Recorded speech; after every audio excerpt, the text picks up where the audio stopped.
한국관광공사 통계에 따르면 2025년 1월부터 7월까지 캄보디아를 방문한 한국인은 총 106,686명으로 전년 동기 대비 9% 감소했습니다. 반면 인도네시아는 같은 기간 한국인 방문객이 19% 증가해 아세안 지역 최대 상승폭을 기록한 것으로 나타났습니다.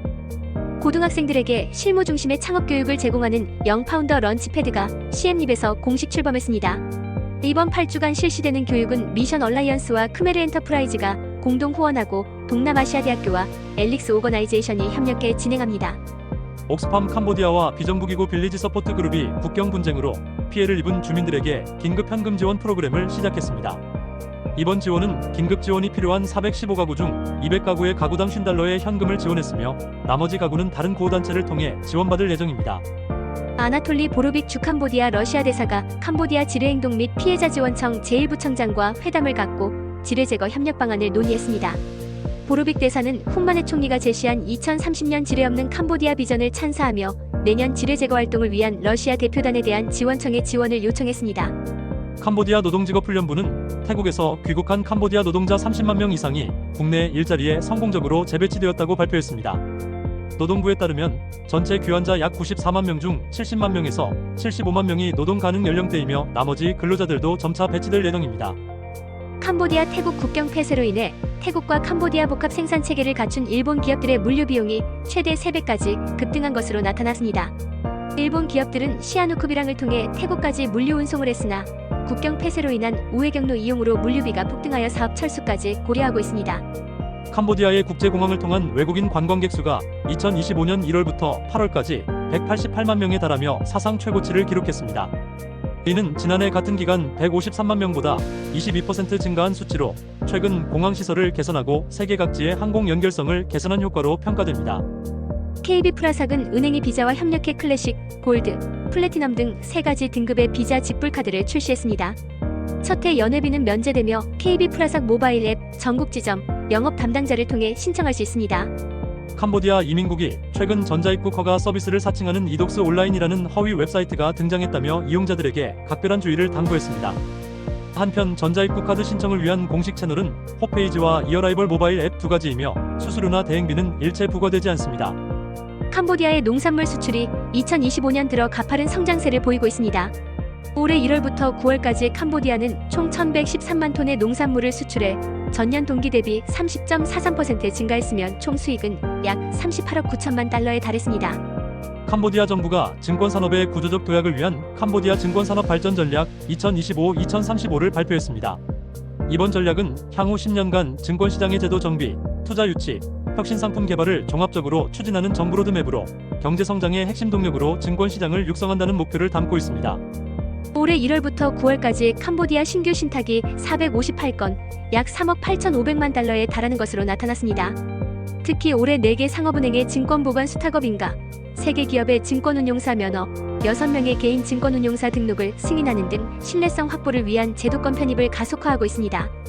캄보디아가 영국의 콘데나스트 트래블러 2025 리더스 초이스 어워드에서 세계에서 5번째로 친절한 나라로 선정되었습니다. 캄보디아는 대승불교를 기반으로 한 나라로 무조건적 사랑의 개념이 중심에 있어 출신이나 배경에 상관없이 환대한다고 평가했습니다. 푼센 국가원수 대행이 자국민들에게 태국 바트화 사용을 중단하고 캄보디아 리에라를 적극 사용할 것을 촉구했습니다. 푼센 대행은 리에라 사용은 국가 통화의 안정과 주권 강화를 위한 중요한 행위라며 조국을 사랑한다면 리에라를 지갑에 넣으라고 했습니다. 캄보디아 정부와 일본 정부가 총 2억 9,620만 달러, 약 4,140억 원 규모의 일본 차관 지원을 위한 교환 공문에 서명했습니다. 이번 지원은 공적 개발 원조의 일환으로 캄보디아의 상수도 및 전력 인프라 확충에 사용될 예정입니다. 캄보디아와 일본 간 항공 여객 수요가 직항편이 없어 주요 허브 공항을 경유하고 있음에도 뚜렷한 상승세를 보이고 있습니다. 양국을 오가는 여객은 하루 평균 편도 약 660명이며 이에 에어 캄보디아는 10월 26일부터 주 3회 푸저우를 경유하는 일본행 정기편을 신설할 예정입니다. 도미니카 공화국의 루즈벨트 스케리 총리가 떼조 국제공항에 도착하며 3일간의 캄보디아 공식 방문을 시작했습니다. 양국은 이번 방문의 핵심 일정 중 하나인 양자협의체 설립을 위한 양해각서를 체결하고 2년마다 정례 협의체를 운영하기로 했습니다. 캄보디아 비정부기구 18곳이 최근 태국에서 귀국한 약 90만 명의 캄보디아 이주 노동자 문제를 두고 심각한 우려를 제기했습니다. 이번 귀국 사태는 코로나19 팬데믹 시기에 26만 명보다 훨씬 웃도는 규모이며 생계곤란, 식량 부족, 실업에 직면해 있어 이에 대한 대책을 촉구했습니다. 글로벌 식음료 기업 다논이 캄보디아 오다민 제이주의 분쟁 피해 학교에 6개의 교실 규모의 새 건물과 학습 물품을 기증했습니다. 이번 지원은 다논의 광범위한 사회경제 지원 프로그램의 일환으로 지금까지 약 27만 5천 달러를 투입해 1,500여 가구 및 아동을 지원했습니다. 캄보디아 관광부가 캄보디아 무슬림 프렌들리 포럼 앤 페어 2025에서 캄보디아 무슬림 프렌들리 북을 공식 발간했습니다. 이 가이드북은 캄보디아를 동남아 지역의 무슬림 친화적 관광 목적지로 자리매김시키기 위한 표준 지침서로 무슬림 대상 서비스를 제공하기 위한 기준을 제시하고 있습니다.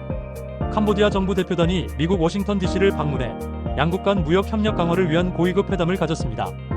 양국은 지난 7월 31일 49%에서 19%로 인하된 상호관세와 관련된 상호무역협정 협상 현황과 향후 협력 방안에 대해 논의했습니다.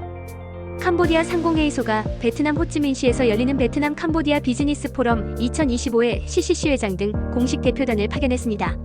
이번 포럼은 2025년 7월 CCC와 VCBA 간에 체결된 양해각서의 후속 조치로 캄보디아의 기업 경쟁력과 투자 매력도를 제고하는 중요한 계기가 될 전망입니다. 프루던셜 그룹의 사회공헌재단인 프루던스 재단이 지난 9년간 진행해온 장기 프로젝트 세이프스쿨 이니셔티브를 성공적으로 마무리했다고 발표했습니다. 재단의 지원으로 캄보디아의 96개의 공립학교가 안전학교로 지정되었으며 74,869명의 학생과 교사, 지역 주민에게 혜택을 제공했습니다. 더 많은 캄보디아 소식은 더보기 링크에 있는 캄보디아인 사이트에서 확인해주세요. 구독과 좋아요는 필수입니다.